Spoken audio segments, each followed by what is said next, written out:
Vamos à leitura da palavra. Nós vamos meditar hoje num texto que se encontra em João capítulo 9, o verso 24 ao 25. João capítulo 9, o Evangelho de Jesus escrito por João, o discípulo amado. Capítulo 9, verso 24 ao 20 e o 25, né? Não é ao 25, e o 25. Pela segunda vez chamaram o homem que fora cego e lhes disseram: para a glória de Deus, diga a verdade. Algumas versões vão dizer, dê glória a Deus. Esse dê glória a Deus é assim, diante de Deus, fala a verdade. Para a glória de Deus, diga a verdade. Sabemos que esse homem é pecador. Ele respondeu, ele quem? O cego. Respondeu, não sei se ele é pecador ou não. Uma coisa eu sei, eu era cego e agora vejo. Diante de um testemunho desse, irmão, não há o que contestar. Não há o que contestar.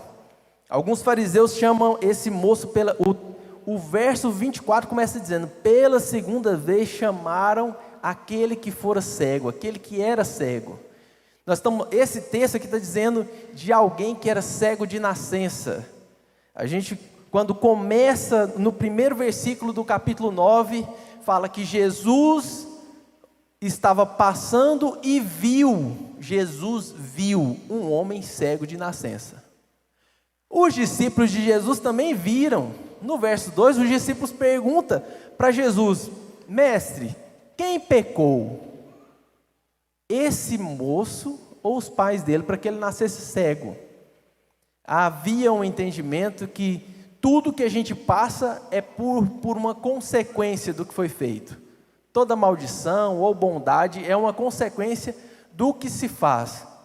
Mas o livro de Jó nos deixa claro que nem sempre as coisas que acontecem conosco, que há uma aparência de algo ruim, nem sempre é porque alguém fez ou deixou de fazer. O livro de Jó é claro que Deus deixou que o diabo tentasse, provocasse a Jó, e tirasse tudo que ele tinha.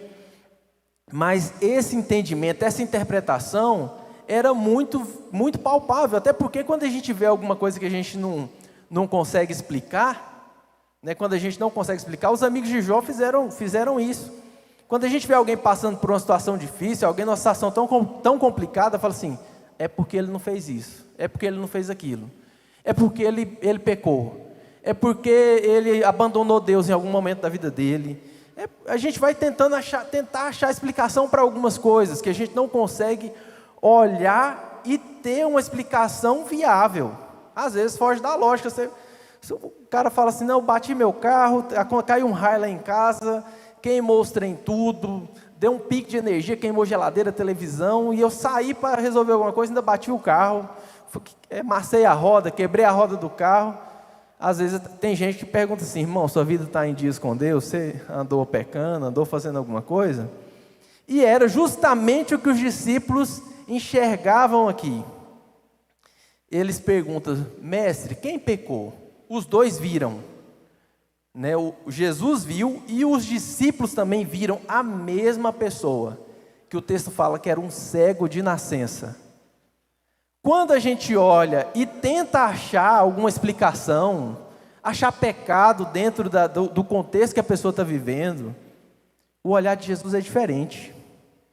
Jesus fala assim, nem ele, esquece ele ou se for os pais.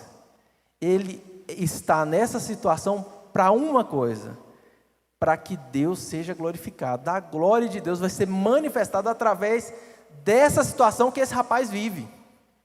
Através dessa impossibilidade dele, Deus vai ser glorificado. Então, onde nós vemos culpa, onde nós vemos limitações, Jesus vê a possibilidade de Deus ser glorificado.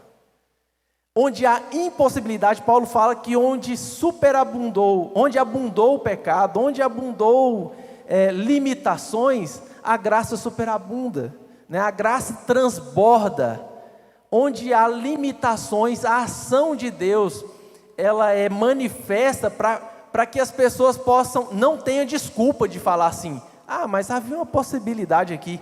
Ninguém dessa época acreditava que um cego de nascença poderia ver. Ninguém acreditava. E aí, eles estão justamente interrogando, falando, não é possível, estão chamando ele pela segunda vez, já haviam interrogado ele uma vez, haviam interrogado os pais dele, porque quando ele retorna do milagre, que nós vamos ver daqui a pouco, todo mundo começa a assustar, fala, não é possível um negócio desse, não acredito, como diz aqui no Goiás, não acredito num negócio desse, que esse moço era cego e está vendo. Né? Então, quando a impossibilidade é tão grande, a glória de Deus se manifesta e não há confusão, não há como confundir, né? Não há como não dar glória a Deus diante de uma situação dessa. E uma